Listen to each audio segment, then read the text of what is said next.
elles ne devraient pas exister. Personne ne s'attendait à les découvrir. Les scientifiques ne parviennent pas à expliquer leur formation. Et pourtant, ça n'a pas empêché le télescope spatial James Webb de les identifier.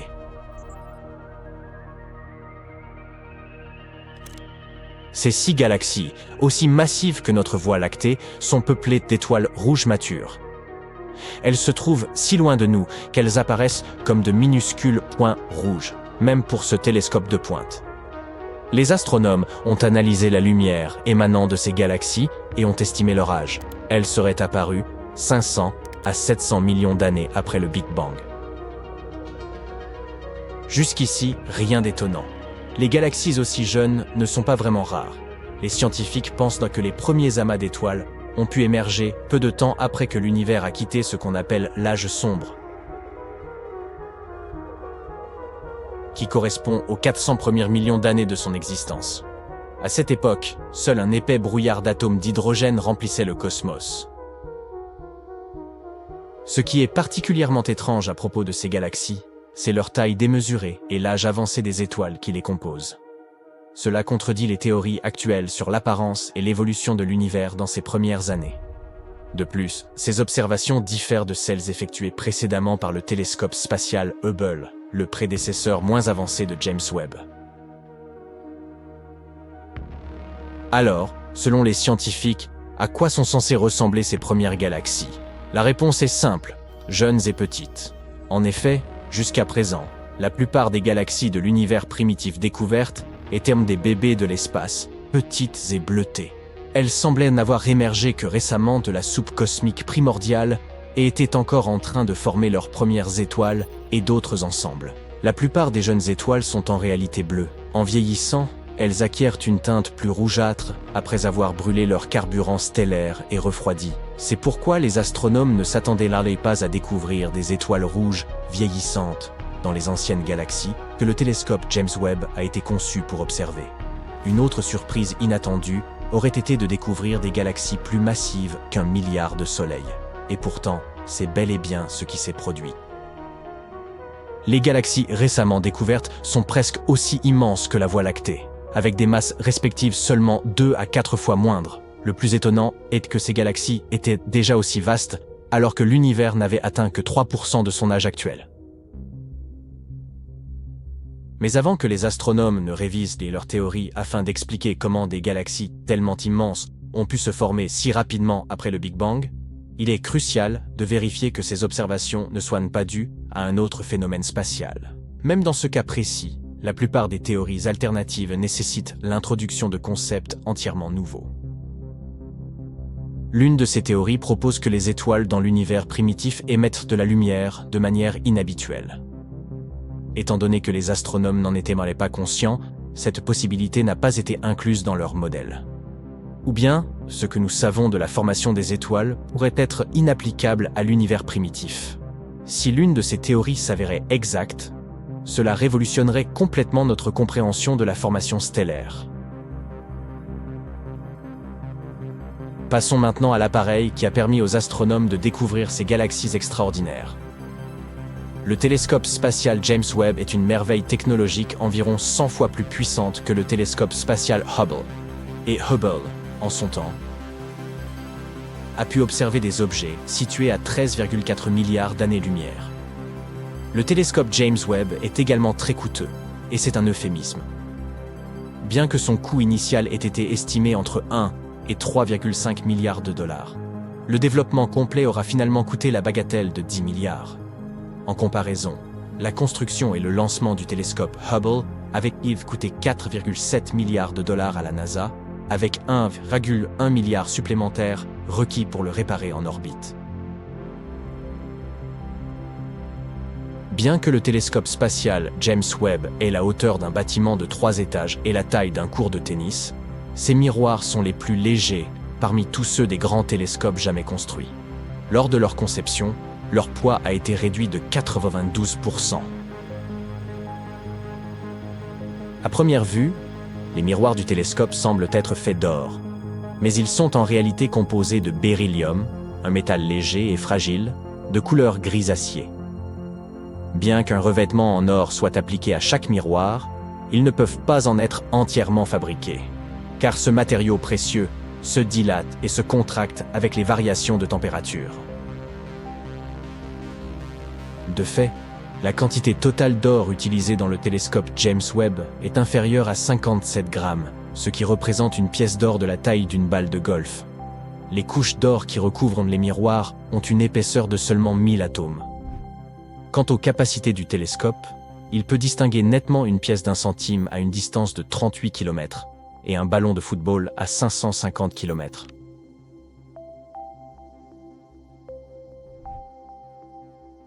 Le côté télescope de James Webb maintient une température n'excédant pas les 223 degrés Celsius, autrement dit suffisamment froide pour liquéfier l'azote. Un bouclier solaire géant à 5 couches entoure le télescope et réfléchit la lumière solaire, permettant ainsi de garder l'appareil à une température peu élevée. On pense que James Webb pourra détecter de l'eau sur des exoplanètes éloignées. Depuis longtemps, les astronomes découvrent de nouvelles planètes orbitant autour de leurs propres étoiles, en observant les légères variations de luminosité qui se produisent lorsque les planètes passent devant leur astre. De plus, il est possible d'analyser la signature spectrale de la lumière pour déterminer la composition chimique d'une planète. Les signatures les plus fortes et les plus lisibles apparaissent dans le spectre infrarouge. Et, devinez quoi? Le télescope James Webb est équipé d'instruments infrarouges de pointe. Ceux-ci peuvent aider les scientifiques à découvrir de nouvelles planètes et même à identifier la présence d'eau sur celles-ci. Le télescope a été lancé près de l'équateur car la rotation de la Terre y est légèrement plus rapide, donnant ainsi une impulsion supplémentaire à la fusée. Une fois que le télescope spatial James Webb sera à court de carburant, il continuera de graviter autour du Soleil indéfiniment. Bien que l'engin n'ait pas été conçu pour être entretenu ou amélioré, il pourrait potentiellement être ravitaillé par des robots, ce qui prolongerait sa durée de vie. Au départ, les astronomes Citéonfum étaient convaincus qu'il faudrait du temps à James Webb pour découvrir quoi que ce soit d'excitant. Ils pensaient que les premières galaxies observées seraient si sombres et si petites que le télescope ne découvrirait que quelques rares candidates éloignées. Cependant, les résultats ont surpassé toutes leurs attentes. Dès la diffusion des premières images, les scientifiques ont commencé à découvrir d'innombrables galaxies, vastes, brillantes et remarquablement anciennes. La compétition entre groupes de recherche pour repérer de nouveaux amas battant tous les records perdure encore aujourd'hui. Un astronome a même affirmé que la communauté scientifique était en effervescence, car personne n'avait vraiment anticipé de résultats aussi spectaculaires. L'un des principaux objectifs du télescope Webb est d'observer la lumière des toutes premières étoiles et galaxies de l'univers. Hélas, plus un objet est déjà éloigné, plus il s'éloigne rapidement de nous, et plus la lumière qu'il émet doit parcourir de distance, s'étirant ainsi vers l'infrarouge du spectre, un phénomène connu sous le nom de décalage vers le rouge en astronomie. Pourtant, grâce à ces instruments infrarouges de pointe, James Webb peut nous révéler des mondes jusqu'alors invisibles. Grâce à ce télescope, nous avons pu observer des galaxies incroyablement lointaines, formées il y a environ 13,8 milliards d'années. Cela signifie que la lumière détectée par James Webb a mis plus de 13 milliards d'années pour atteindre la Terre. Pouvez-vous imaginer ce que ça représente? Parmi ces galaxies, l'une se distingue particulièrement. Elle semble être la plus ancienne jamais découverte par les astronomes. Elle se nomme Galas Zezam 13 et remonte à seulement 300 millions d'années après le Big Bang. La galaxie la plus ancienne, précédemment identifiée par les scientifiques, GN ZA11, avait été découverte par le télescope spatial Hubble et date de 400 millions d'années après le Big Bang. Au cours de cette période à peine explorée, les toutes premières galaxies et étoiles ont commencé à émerger. Mais comment ce processus s'est-il déroulé exactement? Personne ne le sait avec certitude, du moins pour l'instant. Ce phénomène pourrait dépendre de lois physiques inconnues, incluant l'influence de la matière noire et de l'énergie sombre, ou de certaines interactions encore peu étudiées entre le gaz, la poussière et la lumière stellaire. Le fait est que, grâce au télescope Webb, les scientifiques peuvent désormais tester leurs théories sur les événements survenus après la naissance de l'univers. Attache ta ceinture, nous mettons le cap sur les endroits les plus bizarres de notre univers. tu vas découvrir des phénomènes parmi les plus mystérieux auxquels peu de gens ont assisté. Récemment, des astronomes ont découvert que le trou noir supermassif au centre de notre galaxie natale, la Voie lactée, pourrait bien fuir. Qu'est-ce que ça change ?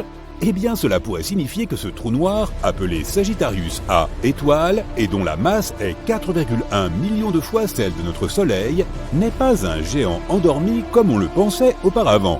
Il pourrait être encore actif. Et la fuite enregistrée par les scientifiques pourrait être le trou qui rote en avalant des nuages de gaz. Eh, ça arrive même aux meilleurs d'entre nous. Au cours de leurs recherches, l'équipe d'astronomes a eu recours au télescope spatial Hubble. Il les a aidés à repérer un jet semblable à la flamme d'un chalumeau. Il se détachait des nuages d'hydrogène au centre de notre galaxie. Ce jet semblait cracher du gaz comme un tuyau qui arroserait un tas de sable. Cela se produit souvent autour d'autres trous noirs actifs, entourés par toute la matière qu'attire leur immense attraction gravitationnelle. Une partie de ces matériaux est attirée dans le trou noir, mais une petite partie est rejetée vers l'extérieur par de puissants champs magnétiques. Les recherches suggèrent que lorsqu'un nuage de gaz gigantesque s'approche trop près de notre trou noir supermassif, il est avalé, et le trou éructe alors de petits jets de matière. Les bulles de Fermi pourraient être le résultat des éructations qui se sont produites il y a environ 2 à 4 millions d'années. Mais récemment, les scientifiques ont découvert une autre bulle géante de gaz chaud. Elle est alignée avec le jet qui s'étend sur plus de 35 années-lumière à partir de notre trou noir supermassif. Les astronomes soupçonnent que ce jet aurait pu s'enfoncer dans cette bulle de gaz et la faire croître.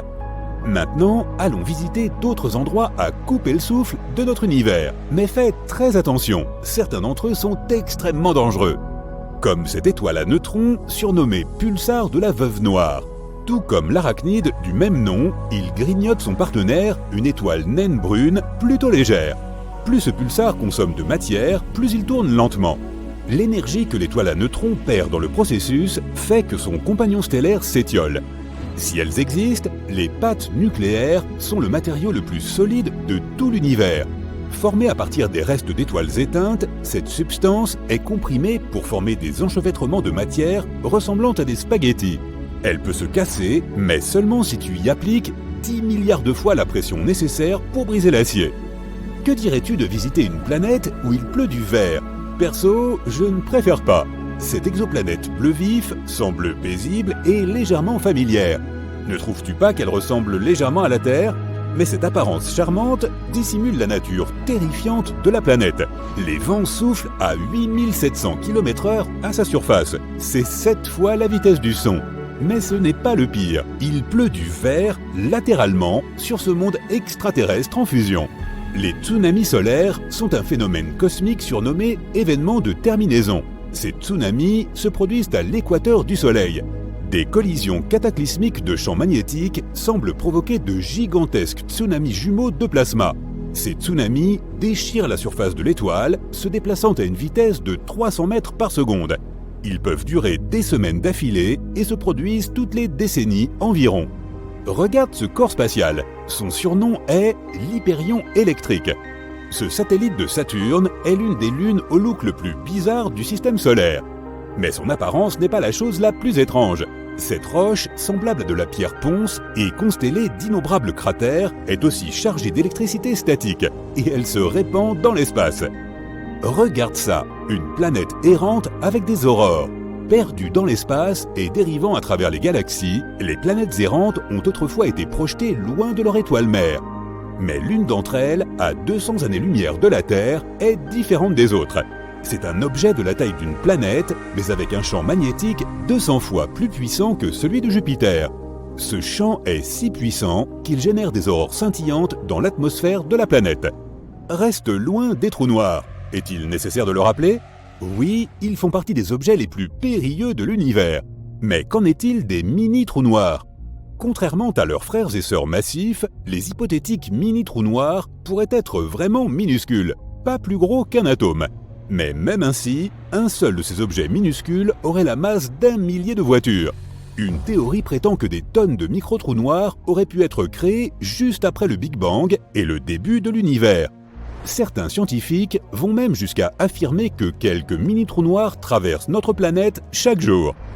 Ah, je parie que tu vas aimer notre prochain arrêt, une planète de glace brûlante. La lointaine exoplanète Gliese 436b, d'une taille comparable à celle de Neptune, est un paradoxe. Elle est faite de glace chaude. La planète effectue une orbite complète autour de la naine rouge Gliese 436 en seulement 2 jours. Cela signifie qu'elle voyage remarquablement près de son étoile mère. C'est peut-être la raison pour laquelle les températures de la planète descendent rarement en dessous de 430 degrés Celsius. Mais la chose la plus étrange, la planète abrite d'énormes volumes de glace d'eau, connus sous le nom de glace X, qui restent solides malgré les températures étouffantes. Si tu aimes les bijoux, ce prochain monde est fait pour toi, une planète de diamants. À environ 4000 années-lumière de la Terre, il existe une planète qui pourrait bien être qu'un énorme diamant. La planète est plus dense que toutes les autres découvertes jusqu'à présent et se compose principalement de carbone. Elle est si dense que les astronomes pensent que ce carbone pourrait être cristallin et cela pourrait signifier qu'au moins une partie de la planète est faite de diamants. Des lunes en orbite autour d'autres lunes pourraient bien exister, ou pas. Les astronomes ne sont pas encore d'accord sur ce point. Les planètes orbitent autour des étoiles et les lunes orbitent autour des planètes. Mais alors, pourquoi ne peut-il pas y avoir des lunes de lune, également connues sous le nom de sous-satellites, sous-lunes ou lunettes? Les chercheurs affirment que les sous-lunes pourraient bien exister. Mais la lune haute doit être suffisamment massive, la sous-lune suffisamment petite, et il doit y avoir une vaste distance entre ces lunes et la planète haute. Maintenant, nous t'emmenons dans la galaxie des fossiles cosmiques. DGSAT-1 est aussi grande que la Voie lactée, mais elle semble presque invisible car ces étoiles sont réparties de façon incroyablement éparse. Mais ce qui rend cette galaxie unique, c'est qu'elle trône absolument seule, contrairement aux autres galaxies de ce type. Celle-ci se trouve généralement dans des amas galactiques. Cela pourrait signifier que DGSAT-1 s'est formé à une époque différente, probablement 1 milliard d'années à peine après le Big Bang. Et si c'était vrai, cette galaxie serait un véritable fossile cosmique. Maintenant, tu ne pourras pas tellement admirer le prochain phénomène spatial, et cela parce que les gens ne peuvent pas percevoir la lumière infrarouge. Or, le phénomène dont nous parlons est un flux infrarouge provenant de l'espace. Les étoiles à neutrons sont les noyaux effondrés ultra denses d'étoiles géantes. Elles émettent généralement des rayons X ou des ondes radio. Mais en 2018, des astronomes y ont découvert un étrange flux de lumière infrarouge. Il semblait provenir d'une étoile à neutrons située à 800 années-lumière de notre planète. Ce signal a probablement été généré par un disque de poussière entourant l'étoile, mais cette théorie n'a pas encore été démontrée. Derrière l'orbite de Neptune se trouve la mystérieuse ceinture de Kuiper remplie d'immenses objets glacés. Mais le plus curieux dans cette formation spatiale, c'est que les scientifiques ne parviennent pas à expliquer son mouvement. La seule explication qu'ils possèdent est que Neptune pourrait cacher à notre vue une planète gigantesque. Cette planète hypothétique a déjà reçu le nom de planète 9 et il ne nous reste plus qu'à attendre que son existence soit confirmée. Ou pas. Rendons maintenant visite à notre étoile. Mais nous devons faire attention à ne pas nous approcher de trop près, car l'atmosphère du Soleil est plus chaude que la surface de l'étoile même. Alors qu'à la surface, les températures atteignent 5500 degrés Celsius, la haute atmosphère se réchauffe à des millions de degrés. Les scientifiques soupçonnent que les explosions de chaleur en provenance du Soleil pourraient avoir un lien avec un phénomène unique. Voici un objet spatial qui vaut aussi la peine d'être visité. Haumea, une planète naine en orbite dans la ceinture de Kuiper, a une étrange forme allongée ainsi que 2 lunes. Un jour sur cette planète dure 4 heures, ce qui en fait l'objet massif qui tourne le plus vite de notre système solaire. Mais la chose la plus mystérieuse au sujet d'Haumea est que la planète est aussi entourée d'un mince anneau de 60 km de large. Tu es dans ton vaisseau spatial galactique en route pour l'avant-poste 52 avec pour mission de livrer des fournitures pour la petite colonie qui s'y trouve quand des alarmes commencent à retentir. Tu consultes tes écrans, mais quelque chose attire ton attention avant que tu ne puisses comprendre ce qui se passe. Tu n'as pas besoin d'écran de visualisation car la partie avant de ton vaisseau est transparente, comme un miroir sans teint. Un colossal nuage orange et violet se dirige vers toi. Tu n'as pas le temps de l'analyser. Tu mets le vaisseau en piqué aussi verticalement que possible. Les alarmes s'affolent, mais tu es trop concentré pour te mettre à l'abri du danger. Le vaisseau tremble et tu penses qu'il va se briser. Mais il est rapide et puissant et tu parviens tant bien que mal à te placer en dessous du nuage. Tu lèves les yeux et tu vois le gigantesque nuage de plasma passer au-dessus de toi. La curiosité t'a piqué et tu décides de le suivre. Tu programmes ton ordinateur de bord pour l'analyser. Les résultats te parviennent vite, mais tu as du mal à y croire. Ce nuage de plasma est un destructeur galactique. Lui et d'autres de ses congénères ont mis une fin prématurée à nombre de galaxies. Tu te souviens de tes études sur Terre, lorsque tu n'étais qu'un jeune pilote. Il y avait déjà eu des recherches au XXIe siècle sur la raison pour laquelle les galaxies cessaient mystérieusement de former de nouvelles étoiles, provoquant à terme leur déclin. Les étoiles se forment à partir d'épais nuages de gaz devenus extrêmement froids. Ils se condensent et, au fil du temps, s'effondrent en une matière solide et compacte. Il existe une célèbre photo prise par le télescope spatial Hubble. La plupart des gens l'ont vue. Elle s'appelle les piliers de la création. Il s'agit de la nébuleuse de l'Aigle, où des étoiles sont en train de se former. On appelle de tels environnements des pouponnières d'étoiles. C'est un concept plutôt mignon. Mais il y a un méchant qui rôde. Et tu le suis. C'est un vaste destructeur d'étoiles. Le destructeur se précipite et balaye le gaz de ces galaxies à une vitesse incroyable, empêchant ainsi les étoiles de se former. C'est comme un balai géant. Mais au lieu de nettoyer, il détruit, mettant fin prématurément aux nouvelles galaxies. Maintenant que tu sais à quel point il est dangereux, il est préférable de rester un peu en retrait. Voyons si nous pouvons le voir en action à une distance sûre. C'est un mystère de longue date que de savoir pourquoi certaines galaxies ne donnent pas naissance à de nouvelles étoiles. Ce destructeur d'étoiles est malin. Il traîne autour des grands amas de galaxies, dont un en particulier, qui porte le nom d'amas de la Vierge. C'est celui que les scientifiques ont étudié. Il est tout proche, mesure 7 millions d'années-lumière de diamètre et contient des milliers de galaxies. Quand on dit proche, on parle tout de même d'environ 65 millions d'années-lumière de nous. Ce n'est donc pas vraiment ta petite promenade spatiale du dimanche, mais c'est relativement proche à l'échelle galactique. L'amas fonce dans le plasma surchauffé à des vitesses pouvant atteindre 1 million de kilomètres par heure. L'amas constitue la base du grand superamas de la Vierge, dont le groupe local, où se situe notre Voie lactée, fait partie. Sa proximité avec nous le rend plus facile à étudier pour les scientifiques. C'est aussi l'une des régions les plus extrêmes de l'univers que nous connaissons, en tout cas à ce jour. Qui sait ce qu'il y a d'autre là-bas ? L'amas de la Vierge est aussi inhabituel car il forme encore de nouvelles étoiles. Et nous pouvons les observer comme sur la célèbre photo de la pouponnière de Hubble. L'une des galaxies de cet amas s'appelle Messier 87. Elle a été découverte en 1781 par un astronome français nommé Charles Messier. Elle lui semblait un peu floue, alors il l'a appelée nébuleuse. Une nébuleuse sans étoiles. Il a fallu attendre les années 1920 pour obtenir plus d'informations sur sa nature exacte. Messier était très respecté et, de son vivant, il a découvert pas moins de 13 comètes. Il est né dans la campagne française, 10e d'une famille de 12 enfants. À l'âge de 14 ans, en 1744, il a eu la chance de voir une énorme comète à 6 queues. Elle était étonnante et était visible à l'œil nu pendant plusieurs mois. Ses effets étaient spectaculaires et inhabituels. Elle était si brillante qu'elle a été répertoriée comme la 6e plus brillante de l'histoire. 4 ans plus tard, le 25 juillet 1748, le jeune Charles a vu une éclipse solaire depuis sa ville natale. Il a alors su qu'il voulait explorer le monde de l'astronomie. C'était tout décidé. Un cratère lunaire et un astéroïde ont été nommés en son honneur. Rien d'aussi éblouissant cependant que Messier 87 alias M87. C'est une galaxie elliptique supergéante avec des billions d'étoiles. C'est la 2e galaxie la plus brillante de l'amas septentrional de la Vierge, ce qui la rend populaire auprès des astronomes professionnels et amateurs. Les galaxies elliptiques sont constituées d'étoiles plus anciennes et de faible masse, avec une activité de formation d'étoiles minimale. Elles sont entourées d'un grand nombre d'amas globulaires. Elles représentent environ 10 à 15% du superamas de la Vierge. M87 a un trou noir supermassif en son centre. Il a été photographié à l'aide des données recueillies en 2017 par le télescope Event Horizon, EHT. Il a été dévoilé avec enthousiasme au monde entier en 2019.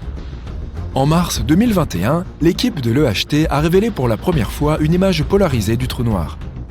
C'était un événement très excitant. C'était la première fois qu'un trou noir était capturé. Tout cela a été rendu possible grâce au télescope Event Horizon, qui est en fait constitué de nombreux radio-observatoires et radiotélescopes du monde entier, travaillant tous ensemble pour produire un télescope très sensible et à haute résolution. Un autre réseau de télescopes, situé au Chili, s'appelle le Grand Réseau d'antennes millimétriques submillimétriques de l'Atacama, ALMA. Ils ont capturé des images haute résolution des 51 galaxies importantes de l'amas de la Vierge. C'est en partie grâce à cela que nous savons ce que nous savons. M87 et d'autres galaxies ne semblent pas faire grand-chose à l'œil nu. En fait, au cours d'une vie humaine, elles bougent à peine.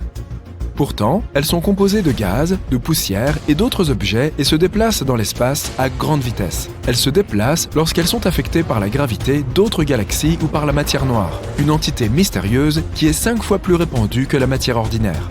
On pense que de nombreuses galaxies, y compris la nôtre, ont un halo de matière noire qui les entoure. La matière noire peut tirer de façon plus importante sur les petites galaxies à l'extérieur des amas. À mesure que la galaxie est entraînée dans l'espace, le destructeur d'étoiles peut tomber sur elle. Des nuages géants de plasma intergalactique, une forme de gaz électrique, peuvent se comporter comme une atmosphère et drainer le gaz à l'intérieur de la galaxie.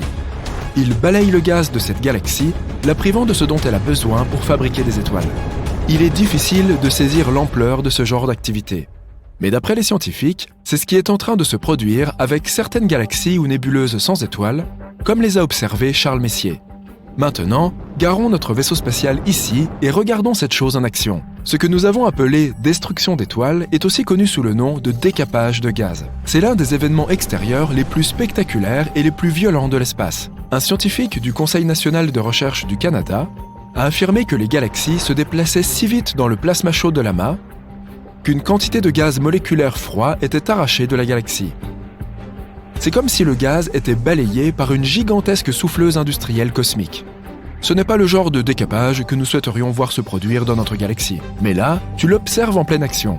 Tu es impressionné, mais tout aussi respectueux de sa puissance. Le décapage du gaz, également connu sous le nom de décapage par pression dynamique, traverse de nombreuses galaxies et élimine les gaz qui forment les étoiles. Le processus est très efficace. Les gaz se comportent différemment des nuages de notre galaxie.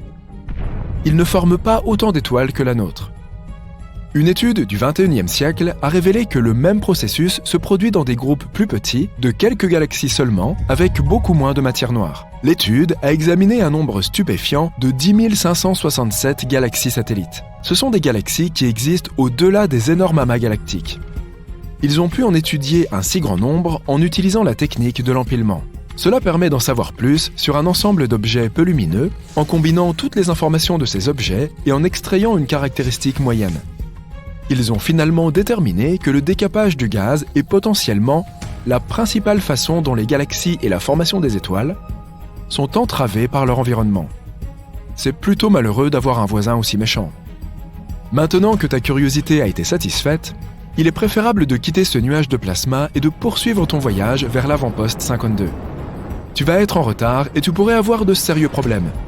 Pendant que ton vaisseau fait demi-tour, nous allons retourner sur Terre et remonter dans le temps. Retour en 1744, à cette nuit dans la campagne française où un adolescent se tenait dehors, émerveillé par le ciel nocturne et la vue spectaculaire d'une comète à 6 queues. Et à partir de ce moment, il a trouvé l'inspiration pour entamer la quête de toute une vie, basée sur une seule question, peut-être la question ultime. Qu'y a-t-il là-haut ?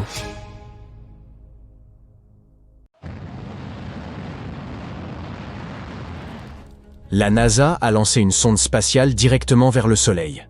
Il s'agit de l'objet conçu par l'homme le plus rapide jamais fabriqué, capable de franchir la distance entre Philadelphie et Washington, D.C., en une seule seconde.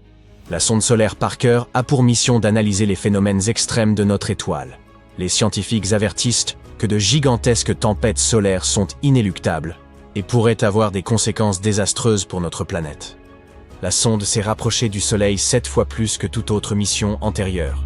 Elle a accompli cette prouesse lors de son 22e passage à proximité de l'étoile, depuis son lancement en 2018. En raison de sa masse colossale, le Soleil exerce une gravité phénoménale, comparable à l'attraction d'un immense aimant.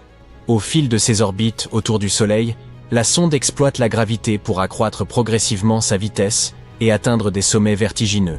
Lorsqu'elle s'est aventurée au plus près de la couronne solaire, la couche externe de l'atmosphère du Soleil, elle a dû résister à des températures avoisinant les 1400 degrés Celsius, de quoi liquéfier de nombreux métaux. Elle était protégée de cette chaleur extrême et des radiations solaires par un bouclier en carbone de 11 cm d'épaisseur, garantissant ainsi le bon fonctionnement de ses instruments, maintenus à une température proche de celle d'une pièce ordinaire. Les chercheurs ont consenti à ces efforts considérables dans l'espoir d'élucider une énigme scientifique qui les intrigue depuis longtemps. La surface du Soleil est déjà brûlante, mais en s'éloignant vers la couronne solaire, la température grimpe inexplicablement jusqu'à plusieurs millions de degrés. Ce paradoxe thermique, qui défie la logique, pourrait enfin trouver une explication grâce aux données recueillies par la mission. Elle vise également à approfondir notre compréhension du vent solaire. Le Soleil émet en permanence des particules énergétiques et chargées dans l'espace, formant un flux continu semblable à une brise électromagnétique. Lorsque ce vent atteint la Terre, il engendre de spectaculaires aurores polaires. Plus l'activité solaire est intense, plus ces phénomènes lumineux sont visibles loin vers le sud. Notre étoile suit des cycles naturels d'environ 11 ans qui influencent directement ces manifestations célestes. Cette activité oscille entre des phases d'intensité faible et élevée. Actuellement, nous sommes en période de maximum solaire, le point culminant de ce cycle. C'est pourquoi, en 2024, des aurores spectaculaires ont été observées dans des régions inhabituelles. Toutefois, cette intensification peut engendrer des éjections de particules chargées et d'énergie susceptibles de perturber des infrastructures comme les systèmes radio, les satellites et même le GPS. Ce phénomène représente un danger pour les astronautes, bien plus exposés que nous qui bénéficions de la protection terrestre. Les humains ne percevraient pas directement la déformation du champ électromagnétique de la planète causée par ce rayonnement, mais les réseaux électriques y sont extrêmement vulnérables. En l'absence de réaction rapide, cet afflux d'énergie risque de saturer les transformateurs électriques à l'échelle mondiale, provoquant des pannes généralisées. Une telle perturbation survenant lors d'une catastrophe naturelle, comme un ouragan ou une tornade, pourrait gravement compliquer les opérations de secours en rendant les communications encore plus difficiles et en compromettant les efforts pour sauver des vies. C'est pourquoi il est primordial de perfectionner notre capacité à anticiper ces phénomènes, appelés météo spatiales. Cette tâche est ardue, car contrairement aux séismes, aux inondations ou aux éruptions volcaniques, ces tempêtes solaires ne laissent aucune trace matérielle. Les seules dont nous ayons une véritable connaissance remontent à 1859 et 1921. La première, connue sous le nom d'événement de Carrington, fut d'une intensité telle qu'elle provoqua des étincelles sur les lignes télégraphiques. Les aurores furent observables jusqu'à des latitudes proches de l'équateur. À cette époque, les scientifiques utilisaient un papier photosensible pour enregistrer l'activité solaire. Lors de cet événement, les relevés dépassèrent littéralement les limites des instruments de mesure. L'ampleur du phénomène reste encore mal comprise aujourd'hui. La tempête géomagnétique de mai 1921, quant à elle, causa d'importantes perturbations, mettant hors service les réseaux télégraphiques aux États-Unis, en Europe et jusqu'à l'hémisphère sud. Paradoxalement, cette tempête amplifia temporairement la portée des transmissions radio, leur permettant de voyager bien au-delà de leur portée habituelle. À l'époque, le faible nombre de radios limitait l'intérêt de ce phénomène. Le véritable problème fut l'ampleur des dégâts subis par le réseau électrique américain. En 1859 et 1921, la technologie n'occupait pas une place aussi centrale dans la vie quotidienne qu'aujourd'hui. Si une tempête de cette envergure survenait à notre époque, les conséquences pourraient être infiniment plus désastreuses. Des chercheurs néo-zélandais spécialisés en météorologie spatiale développent des simulations pour anticiper et atténuer ces risques. L'une des approches envisagées consiste à étudier d'autres étoiles similaires au Soleil dans l'espace. L'analyse de données issues de milliers d'astres, et non d'un seul, permettrait d'obtenir un tableau plus précis des phénomènes en jeu. Jusqu'à présent, plusieurs missions ont été lancées ou sont en préparation, en complément de la sonde solaire Parker. Le satellite GOES-19 2024, l'orbiteur solaire de l'ESA 2020 et le satellite Space Weather Follow-On 2025. Parallèlement, la NASA poursuit un autre projet, le déploiement d'Endurance, un engin lunaire robotisé à la puissance décuplée. Sa mission principale consistera à collecter des échantillons provenant de sites stratégiques que les astronautes du programme Artemis récupéreront ultérieurement. Ces échantillons seront disséminés dans le plus vaste bassin d'impact de la Lune, le bassin pôle Sud-Aitken, qui s'étend sur près de 1900 km. La dispersion des sites de prélèvement, séparés de centaines de kilomètres, impose à Endurance d'être bien plus avancé que Perseverance, l'actuel rover le plus sophistiqué de la NASA. Endurance devra parcourir une distance 100 fois supérieure, rouler 10 fois plus vite et collecter une masse d'échantillons 200 fois plus importante. Il sera aussi le premier rover planétaire capable d'opérer de nuit. Placé sur la face cachée de la Lune, où les communications avec la Terre et les données de surface seront limitées, il devra naviguer de manière autonome entre les différents sites d'échantillonnage et prendre ses propres décisions dans un environnement hostile. Une fois parvenu à destination, il adoptera une approche plus conventionnelle pour l'exécution de ses tâches.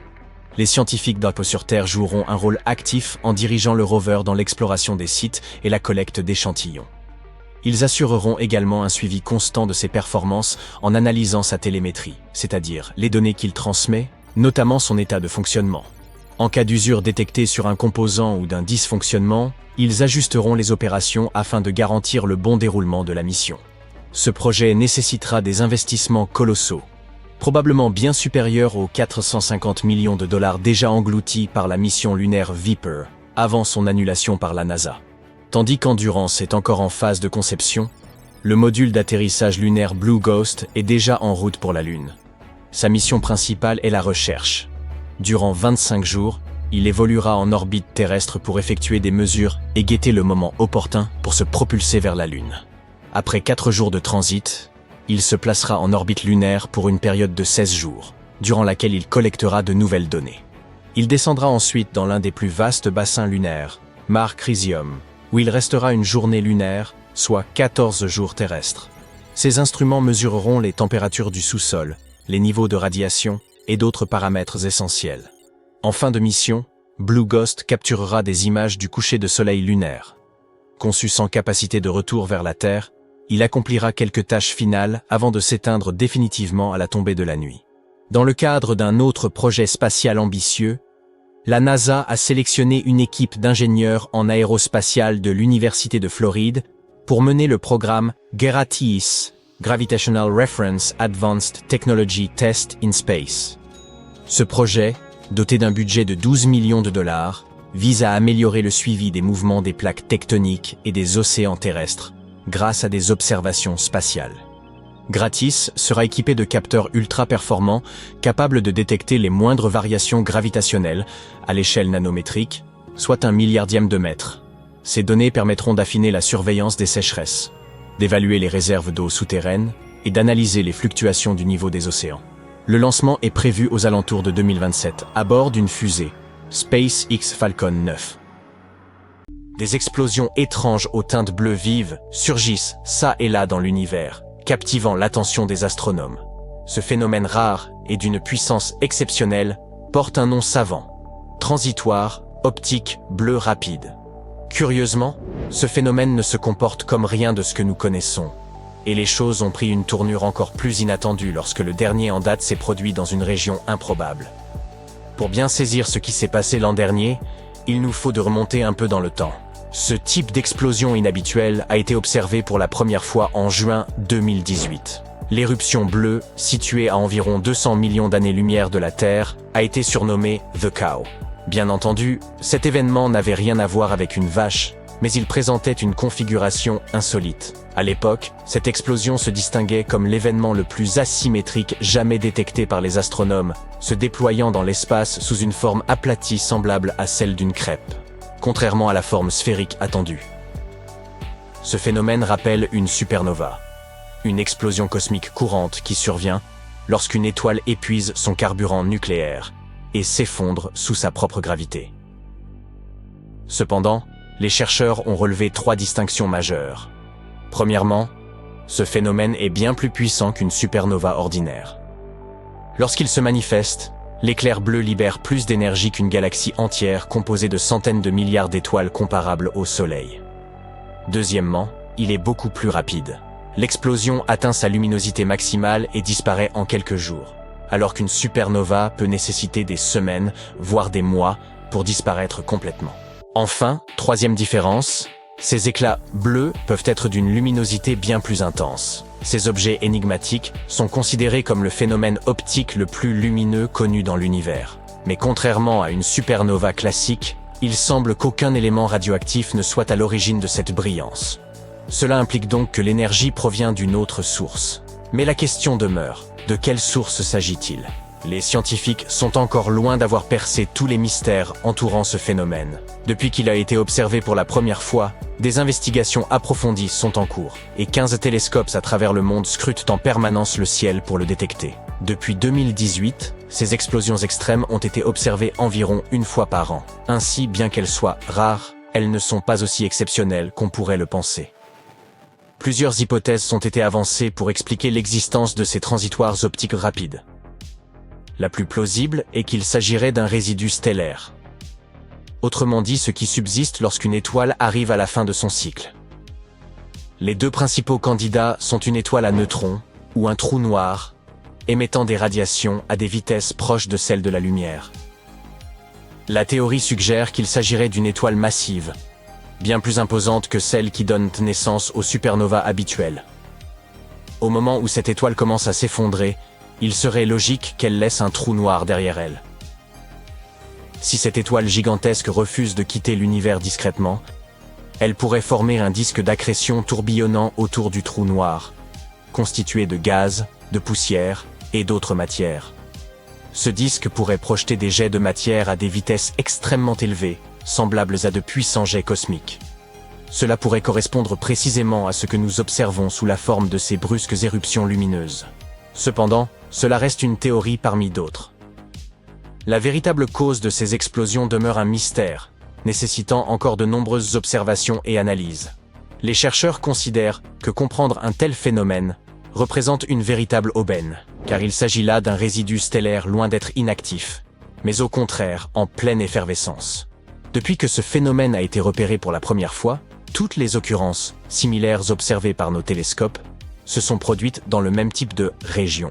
Autrement dit, ces explosions avaient toujours lieu dans les bras spiraux de différentes galaxies. Cependant, l'année dernière, la situation a changé. En avril 2023, le télescope spatial Hubble a surpris les scientifiques en capturant des images de ce même type d'explosion inhabituelle. Mais cette fois-ci, en plein milieu de l'espace intergalactique.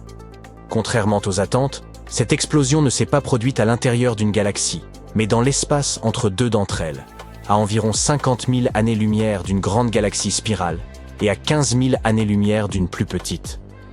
Cet événement a été baptisé The Finch. C'est bien notre veine. Alors que nous commencions à entrevoir des réponses, l'apparition du phénomène Finch dans une localisation aussi inattendue est venue bouleverser nos certitudes. Il se pourrait donc qu'il existe une autre explication. Suite à cette découverte, les spéculations ont rapidement émergé. L'une des hypothèses avancées suggère qu'il pourrait s'agir d'une collision entre deux étoiles à neutrons se déplaçant loin de leur galaxie d'origine. Ces deux astres auraient pu s'attirer en spirale pendant des milliards d'années avant d'entrer en collision. Lors de cette collision, elles auraient produit une explosion 100 fois plus lumineuse qu'une supernova classique. Pour valider cette hypothèse, l'une des étoiles à neutrons devrait posséder un champ magnétique très puissant, ce qui amplifierait l'explosion. Une autre possibilité envisagée est que l'explosion résulte d'une étoile déchirée par un trou noir, dont la masse représenterait entre 100 et 1000 fois celle du Soleil. Bien que de nombreuses questions demeuraient sans réponse, une chose est certaine. Le Finch est bel et bien un transitoire optique bleu rapide. Hormis l'emplacement inhabituel de son apparition, ce phénomène présente toutes les caractéristiques requises pour être classé ainsi.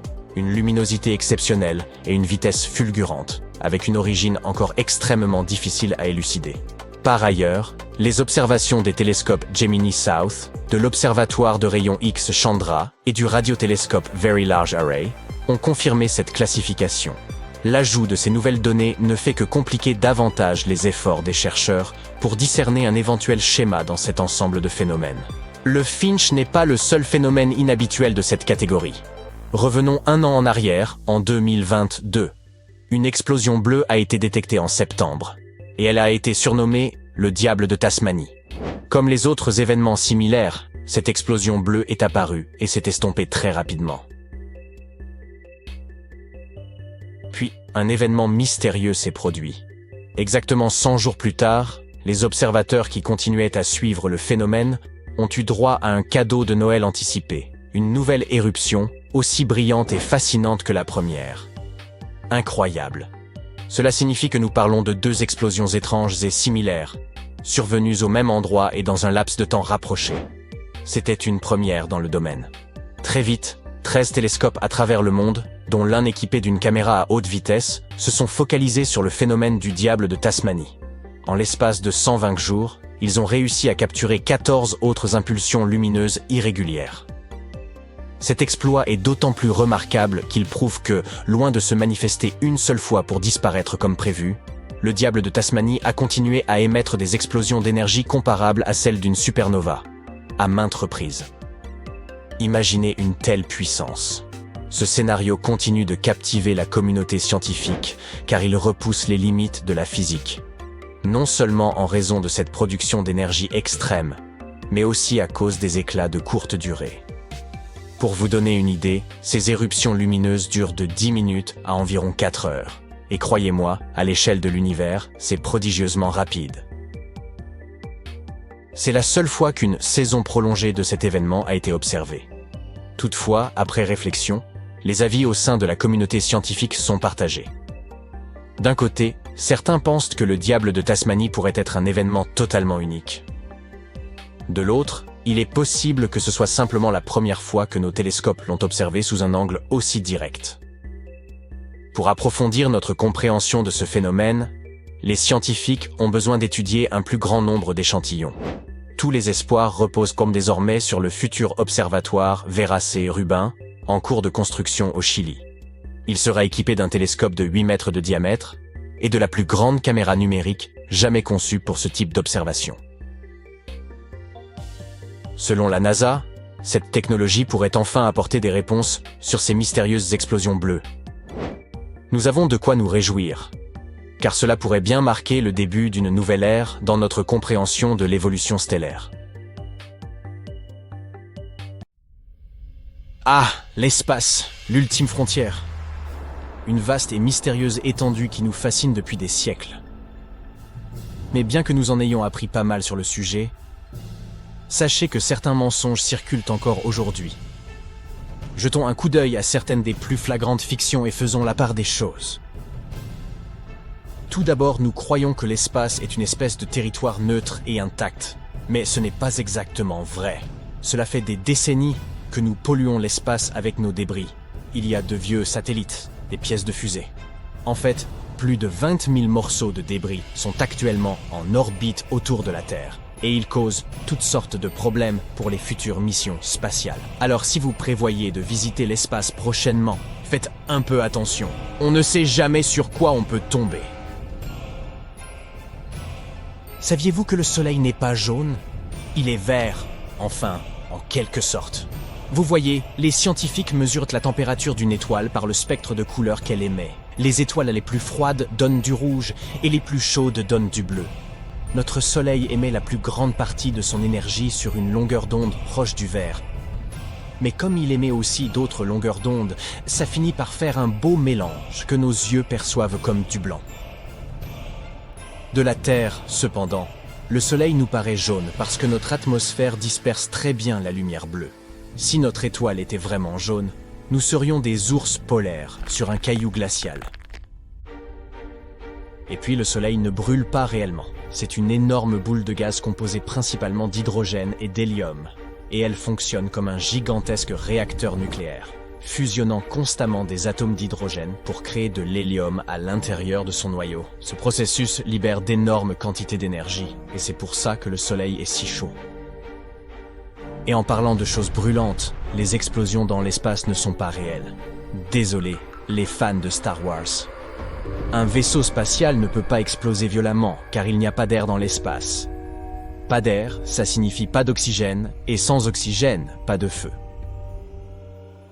Vous vous dites peut-être qu'il y a bien trop d'étoiles dans le ciel nocturne pour pouvoir les compter, mais en réalité, c'est possible.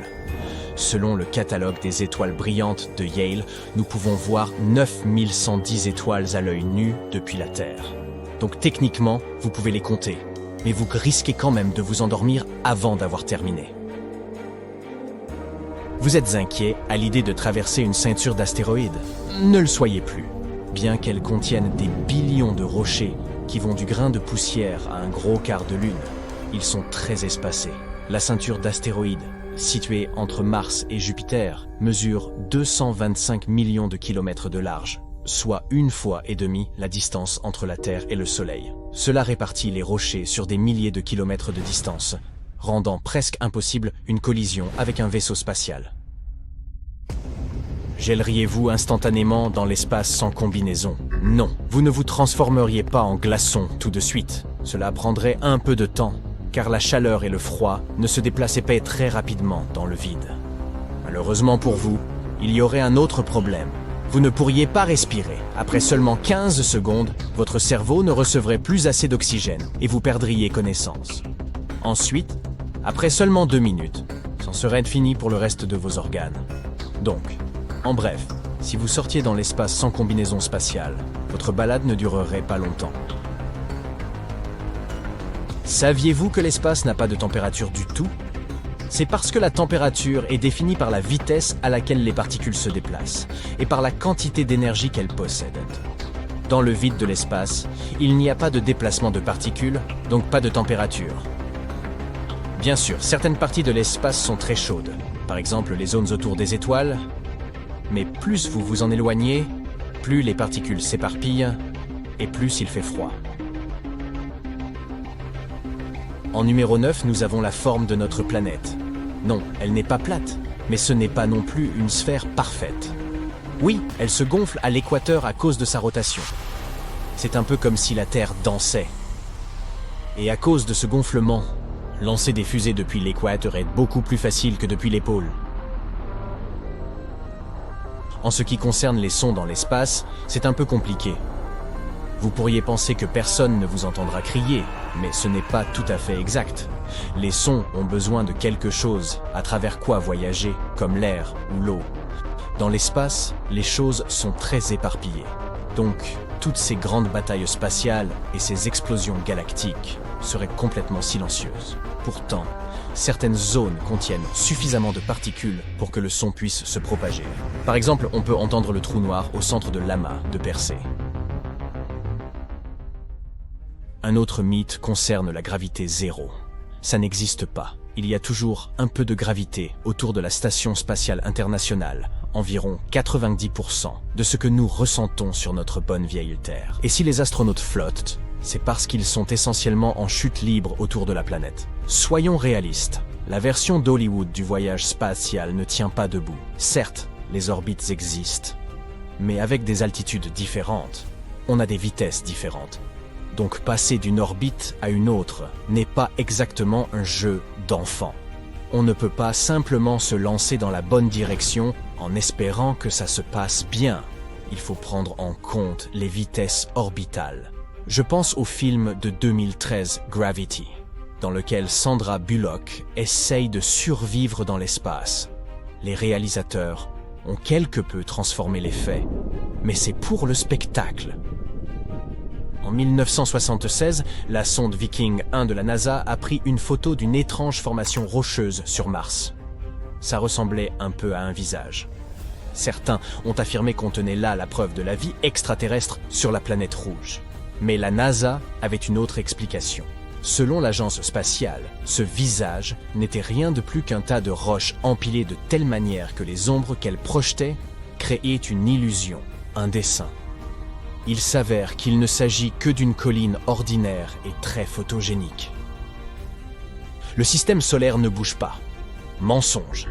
Il traverse l'espace à une vitesse de 225 km par seconde, ce qui signifie qu'il file à travers le cosmos plus rapidement qu'un guépard chassant sa proie. Il faut 230 millions d'années au système solaire pour effectuer une orbite complète autour de la Voie lactée. Une bonne chose qu'ils ne reçoivent pas une amende pour excès de vitesse, car elle serait astronomique. Sans le Soleil, les planètes seraient plutôt froides, avec des températures pouvant descendre jusqu'à moins 270 degrés Celsius. Brrr. Mais grâce au Soleil, elles bénéficient de températures beaucoup plus agréables. Bien sûr, toutes les planètes ne sont pas égales. Mercure, par exemple, est la plus proche du Soleil. Vénus, elle, est plus éloignée, mais elle parvient quand même à être encore plus chaude que Mercure. La distance par rapport au Soleil n'est pas le seul facteur qui affecte la température d'une planète. d'autres choses, comme la taille de la planète et sa réflectivité, entrent également en jeu. Donc, dire que Mercure était la planète la plus chaude de notre système solaire est une proposition fausse. Non, ce n'est pas parce qu'elle est la plus proche du Soleil qu'elle est la plus chaude. Même si on nous a menti sur certaines choses, cela ne rend pas l'espace moins incroyable. C'est toujours une vaste, belle et absolument fascinante partie de notre univers. Et nous avons encore tellement de choses à découvrir. Qui sait, peut-être qu'un jour nous découvrirons vraiment de petits hommes verts quelque part. Ou peut-être que nous trouverons quelque chose d'encore plus merveilleux. En attendant, nous pouvons continuer à rêver et à explorer. Voilà donc les 14 mythes du jour. En connaissez-vous d'autres sur le même sujet ? As-tu déjà entendu parler de l'étoile en diamant dont la valeur surpasse celle de toutes les richesses de la Terre, ou de ces étoiles scintillantes dont la surface est faite de fer solide ? Jetons un coup d'œil à ces étranges astres et essayons de percer leur mystère. Il y a une étoile dans la constellation du Centaure que l'on a surnommée Lucy in the Sky with Diamonds. Oui, c'est bien le titre d'une chanson des Beatles. On a découvert que cette étoile contenait un diamant massif en son cœur. Mais tu te demandes peut-être quelle est la taille réelle de ce diamant. Eh bien, on l'estime à environ 10 milliards de billions de carats. Un 1 suivi de 34 zéros. Pour mettre cela en perspective, le diamant Hope, l'un des plus gros diamants sur Terre, ne fait que 45,5 carats. Peux-tu imaginer la taille de la bague que tu pourrais fabriquer avec ce diamant stellaire ? Et il a à peu près la même masse que notre Soleil. Mais ne t'emballe pas trop vite à l'idée de posséder ce diamant. Même si tu étais Jeff Bezos, tu ne pourrais pas te l'offrir. Selon Ronald Winston, PDG de la société Harry Winston, la taille de ce diamant risquerait de faire chuter les cours du marché. Tu devras donc te contenter d'une bague de fiançailles beaucoup plus petite. Une chose intéressante à propos de Lucy in the Sky with Diamonds est qu'elle est incroyablement dense. Sa masse est celle du Soleil, mais à l'intérieur d'un diamètre équivalent à 1/3 de celui de la Terre. Comme si tu essayais de faire entrer un éléphant dans une boîte à chaussures. Et pourtant, malgré cette taille imposante, elle est relativement froide, avec une température centrale d'environ 6649 degrés Celsius seulement. En comparaison, la température centrale de notre Soleil est d'environ 15 millions de degrés.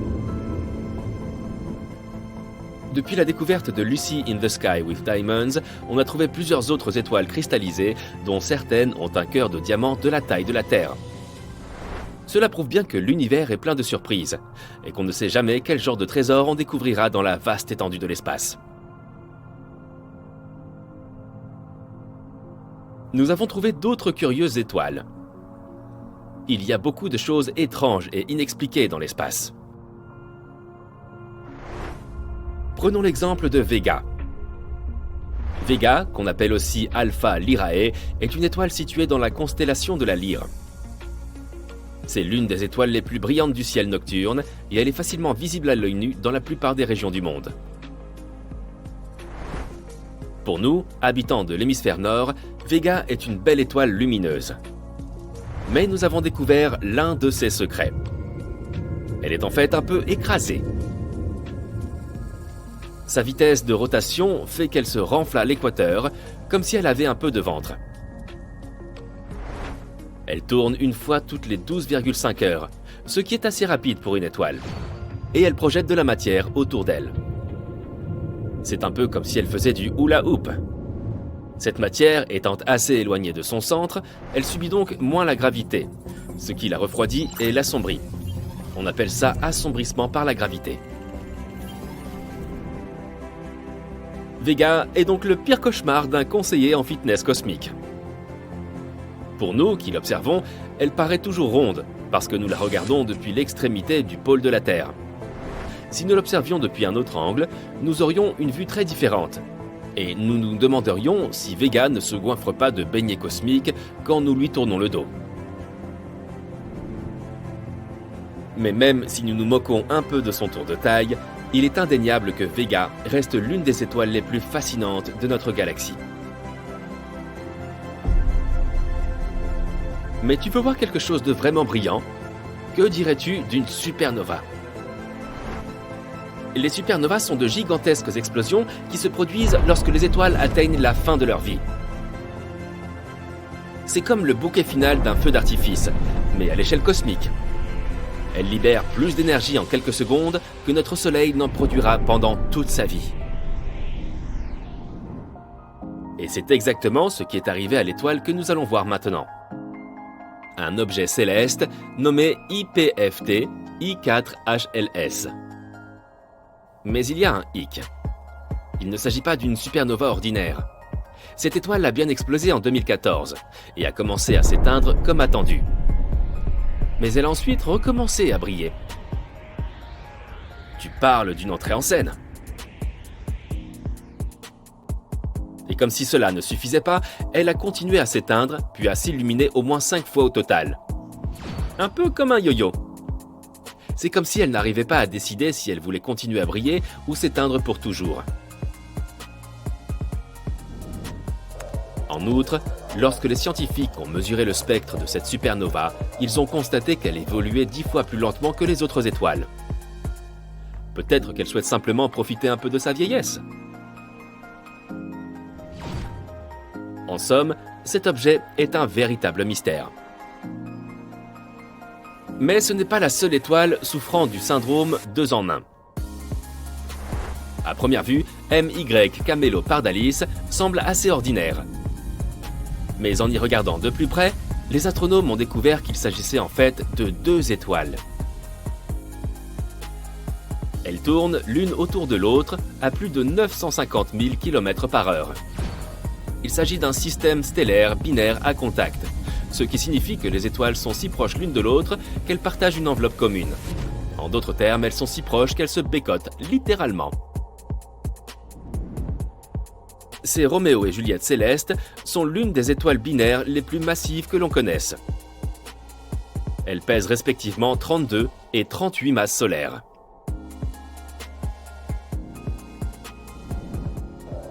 Et nos astronomes pensent qu'elles pourraient être sur le point de fusionner.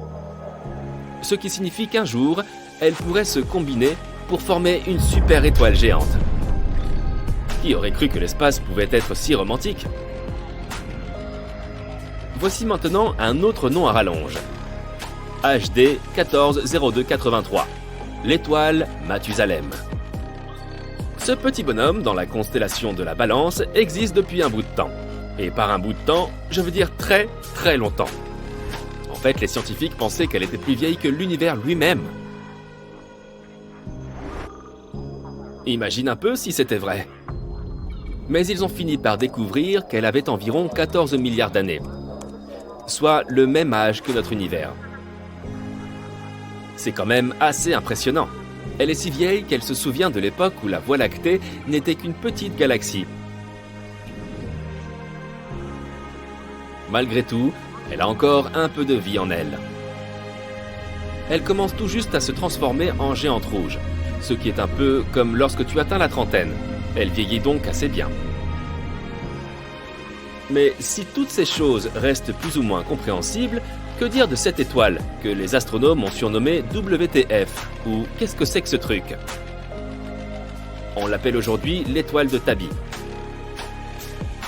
Elle a aussi un nom plus scientifique, mais il est un peu long. Ce qui est vraiment bizarre chez elle, c'est sa luminosité irrégulière. Pour une raison inconnue, elle ne brille pas comme une étoile normale.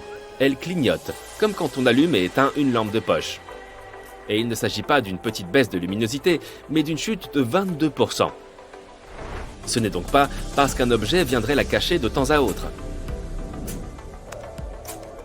Les scientifiques ont toutes sortes de théories sur ce comportement étrange. Des comètes, de la poussière, une mégastructure extraterrestre. Oui, mais avant que ton imagination ne s'emballe, il est important de noter que l'explication la plus probable est celle de la poussière. L'étoile serait entourée d'une espèce de nuage de poussière qui nous empêcherait parfois de la voir nettement. Mais cette explication n'est pas encore confirmée à 100%.